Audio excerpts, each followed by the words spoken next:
Oi! Hoje é o quarto vídeo da nossa leitura comentada de Doutor Zhivago, de Boris Pasternak. E no vídeo de hoje teremos os nossos pitacos a respeito de todos os capítulos da quinta parte desta publicação. Bom pessoal, continuamos então as aventuras de Yuri e também de Lara.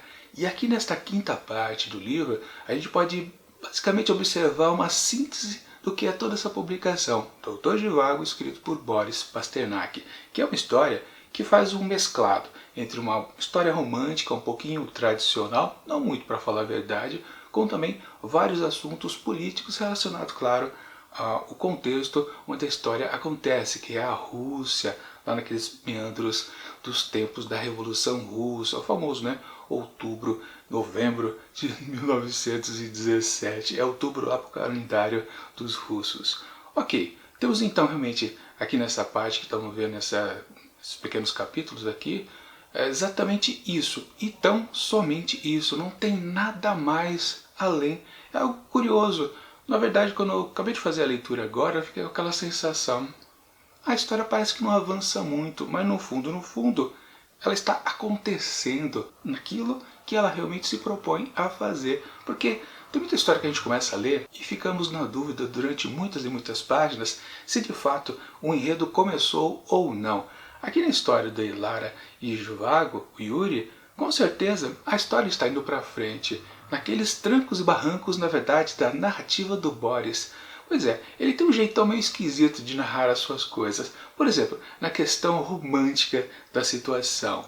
Sim, temos uma paixão acontecendo aí já entre Yuri e Lara, só que literalmente, nós como leitores, nós não vemos os eventos acontecendo, tanto que o Boris faz uso de uma alcoviteira. Ele coloca uma personagem para dizer literalmente para a gente, quando ela percebe, ela tem uma certa intimidade com a Lara, e ela logo diz para outra, eu estou percebendo os olhares seus para com ele, e o comportamento dele para com você, eu estou sacando, vocês se gostam.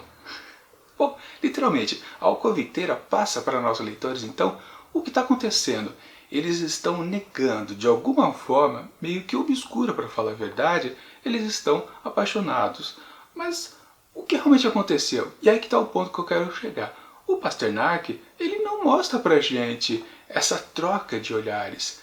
Basicamente, só temos uma cena nessa quinta parte onde eles realmente conversam. E até então, considerando os capítulos anteriores, na quarta parte foi o momento que realmente, pela primeira vez, eles se encontraram depois de adultos. E vamos considerar numa situação não, digamos, que atrapalhe a observação de um e do outro. Porque literalmente, antes a gente precisa recordar, era sempre o Yuri que observava a Lara fazendo das suas, aprontando, literalmente, sem ela saber da existência dele. Então, na quarta parte eles se encontraram lá nos campos de batalha. E agora, novamente, eles já estão no mesmo esquema. Ela ainda uma enfermeira e ele ainda um médico. Mas muito tempo se passou. Na verdade, depois de um certo tempo é comunicado que por 2 anos o Yuri já está na guerra como médico de campanha. E basicamente a Lara está na mesma quantidade de tempo. Viúva já, né? Foi sacramentado. E realmente o marido dela, o Pátia, morreu. E aquele amigo dele, né?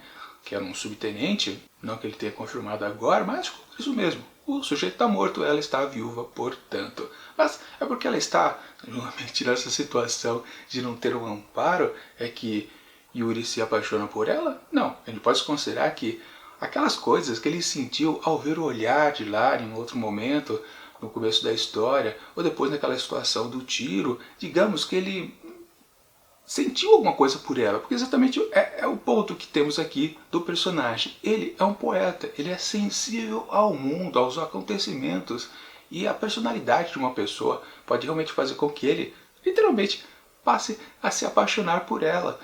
Simplesmente quase sem motivo. É quase uma paixonite não muito entendível. Pior ainda pro lado de Lara, que a gente realmente não consegue compreender. Sim, o narrador aqui da história diz que o Yuri está apaixonado por ela. Ele já começa a tentar evitar, ele fica tentando rememorar os seus sentimentos que ele tem com sua esposa, a Tônia, e também com seu filho, que ele nem conheceu ainda, né? Não, ele conheceu de fato, né? Ele foi embora depois. Mas ele tenta se reconectar à família, né? 2 anos distante. Aliás, sempre lembrando, né? Esta quinta parte tem o título de O Adeus ao Passado. Só que literalmente esse adeus ao passado não acontece exatamente nessas páginas por aqui. É uma coisa esquisita. De novo, o Boris Pasternak tem uma maneira completamente esquisita de narrar as sensações de seus personagens. Como mais uma vez vemos aquele momento realmente que o poeta está admirando a paisagem. No caso, o poeta que eu digo, claro, é o Yuri.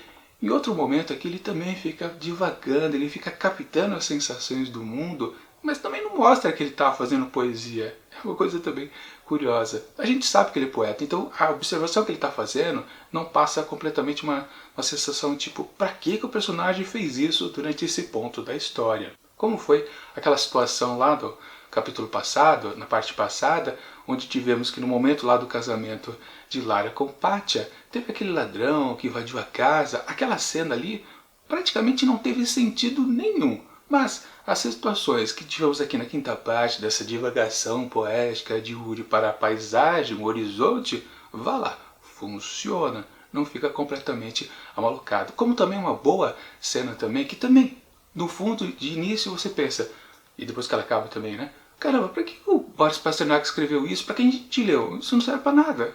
Que é aquela situação onde Lara já tinha ido embora ali daquele hospital e, por sua vez, o Yuri também já estava para partir depois de um certo tempo, e ele estava ali naquela propriedade que foi doada por uma condessa para ser um hospital e tudo já estava quase abandonado, só tinha poucos doentes por ali, mas o Yuri também já estava para ir embora, e a amigona lá, que foi a coviteira de Lara, estava lá ouvindo um barulho à noite. Era noite? Acho que era noite. É, sim, era noite. Quase madrugada, na verdade, quase amanhecendo, para ser mais preciso, né? Ela ouvindo barulhos e ela que tinha que abrir a porta, era sentindo um medo terrível. E praticamente ali dentro da casa só havia Yuri. Não estava nem mais aquele amigo do marido da Lara. Mas enfim, aquela situação é algo um pouquinho de certa tensão, um clima meio tenso, quase de terror, né? Uma coisa bem esquisita, que vai aparecer um monstro aqui na história. Mas no fundo, depois quando termina toda aquela ação e quando aqueles batidos de porta, na verdade, a mulher, a amiga da Lara, no começo parecia que ela estava temendo realmente aparecer um intruso, um homem que lhe pudesse causar algum mal. Ok, não era isso. Na verdade era só o vento batendo, a árvore quebrou o vidro lá de várias janelas. Então realmente estava aquela coisa da ventania do inverno e deu aquela tensão das batidas então na porta. Não era batida na porta, era batida na janela. Tudo aquilo ficou meio confuso. O Yuri também estava assustado com aquilo. Mas no fundo, depois, ao final daquela cena, se diz, né, que ambos estavam, na verdade, desejando que toda aquele batida na porta, os toque-toques, que na verdade não era aquilo mesmo que estava acontecendo, fosse uma mulher tentando voltar. Na verdade, a mulher ali era a Lara. Ou seja, aquela boa cena fazia transparecer pra gente o sentimento dos dois personagens. Da amiga de Lara, que estava com saudade dela, e também de Yuri, que está já apaixonado pela Lara. Ora, era apenas isso aquela cena, mas foi uma cena bem construída, interessante. Mas como eu digo, é uma maneira complicada que o Boris Pasternak tem para narrar esses sentimentos dos personagens. Basicamente ele traduz o amor do Yuri nessa cena, juntamente com a sensação da amiga de Lara, ambos sentindo saudade dela, da enfermeira Antipoa. Pois é, e sim, quando eles conversaram, num momento também, numa cena também super esquisita, num diálogo completamente maluco, o Yuri não dizia a que ele realmente queria estar ali fazendo, o que ele estava conversando com o Lara. Na verdade, tem uma linha muito interessante da fala dele, que ele diz que ele ficava muito incomodado ele tinha necessidade de conversar com Lara, mas um papo normal, como ele conversaria com qualquer homem, mas pela maledicência da língua dos outros, bastava. Ele está perto de uma mulher que todo mundo ia considerar que não, ele está tentando alguma coisa com ela. E ele estava reclamando disso, ele só queria conversar com Lara. E ele até começa, fala sobre algumas questões ali de política, inclusive, mas depois ele começa a meio que misturar as ideias, ele começa, digamos que ele tá com a sensação, tipo, peraí, eu tô apaixonado por ela, mas eu tô dando bandeira. E o pensamento dele ficou tão confuso que o que ele estava falando começou a ficar uma coisa sem pé e nem cabeça. De novo, outra cena que serve para demonstrar o que está acontecendo na cabeça do personagem Yuri, a gente não entende direito. Sim, é uma maneira estranha do Boris Pasternak narrar pra gente o que ele quer dizer com seus personagens, mas ok, funciona. Agora, se a gente pega pelo lado de todo o restante desses capítulos curtos, aqui da quinta parte, onde temos a batelada de coisas políticas, aí a coisa começa a se complicar mais ainda. É difícil determinar exatamente o que ele, o escritor, quer dizer para a gente com todas as questões políticas colocadas por aqui. Bom, primeiro para situar, já estamos lá em meados de março de 1917, ou seja, já aconteceu o início da Revolução, ou a primeira parte exatamente da Revolução Russa, que foi justamente quando foi deposto o Nicolau II. Na verdade ele meio que abdicou, né, meio que para não ficar pior ainda a situação do que ele estava. Sempre lembrando, né, depois ele foi, ele e toda a sua família, né, foi morta no ano seguinte, 1918. Mas de qualquer forma o regime ali do czar já havia caído e foi instaurado um regime provisório, uma república. E justamente ali na região onde está o Yuri, Lara e também lá o amigo do marido de Lara, aconteceu uma rebelião ali, onde um regimento que estava lutando lá na Primeira Guerra Mundial contra os alemães, eles abandonaram, se amotinaram e fizeram uma pequena república por ali. Uma outra república, não aquela república do governo provisório ali para a Rússia. E aí ficamos conhecendo alguns novos personagens que, claro, só vão servir para aquela situação, com exceção de um, com certeza. De qualquer forma, aqueles revoltosos ali de um regimento do exército, tudo ali foi meio que influenciado por uma pessoa, denominada como o Surdo. E curiosamente, depois que toda aquela questão é resolvida, no finalzinho dessa quinta parte, quando Yuri finalmente vai embora, está a bordo de um trem, ele conhece um sujeito super esquisito, justamente no vagão, na cabine, que ele consegue, enfim, repousar um pouco durante toda a longa viagem. E o sujeito super esquisito, depois de muito tempo, percebendo que ele tinha um comportamento esquisito no seu linguajar, uma coisa meio inconstante, mas enfim, depois ele acaba descobrindo que o cidadão é surdo. Pois é, ou seja, aquele sujeito que influenciou aqueles revoltosos lá estava junto com ele. É uma coisa curiosa, é uma cena bacana para falar a verdade. Mas, de novo, uma maneira peculiar do Boris Pasternak narrar as coisas para nós.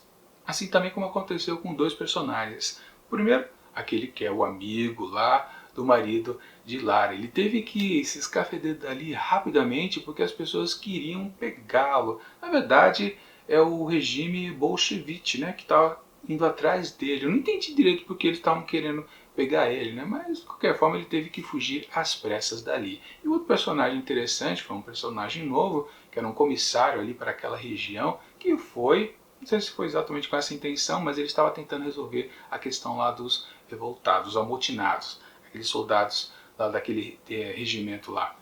Ele queria resolver a situação no papo, ele não queria que viessem as tropas dos bolcheviques, os cossacos, e resolvesse tudo na questão da violência. Ele foi no blá blá blá e acabou literalmente se ferrando. Numa situação bem curiosa, mas é impactante aquela cena também. Mas, de novo, a maneira que o Boris Pasternak usa para narrar as coisas é bastante da esquisita. Bom, e dito isso, basicamente, isso é um resumo do que aconteceu aqui em todos os pequenos curtos capítulos aqui desta quinta parte. Realmente não teve muito conteúdo. Teve a definição exata que ambos, Yuri e Lara, estão apaixonados e estão de alguma forma se evitando. Teve os conceitos também políticos ali daquela Rússia que está na revolução, a primeira parte da revolução.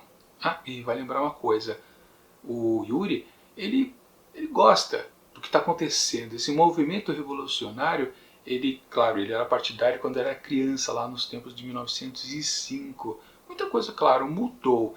Por enquanto, digamos que ele está concordando com o rumo que está indo a revolução. Não sei se depois, quando chegar a segunda parte, que é exatamente lá em novembro de 2017, 1917, quando enfim realmente a Rússia ruiu como aquela nação e se transformou na União das Repúblicas Socialistas Soviéticas, será que ele vai tomar uma atitude, um pensamento completamente diferenciado? Que eu me lembro, acho que do filme, acho que sim, ele vai ficar um pouquinho contrário a tudo aquilo que virá depois. Agora a posição de Lara, realmente eu não me lembro. E tem um personagem também que aparece logo em destaque no começo do filme.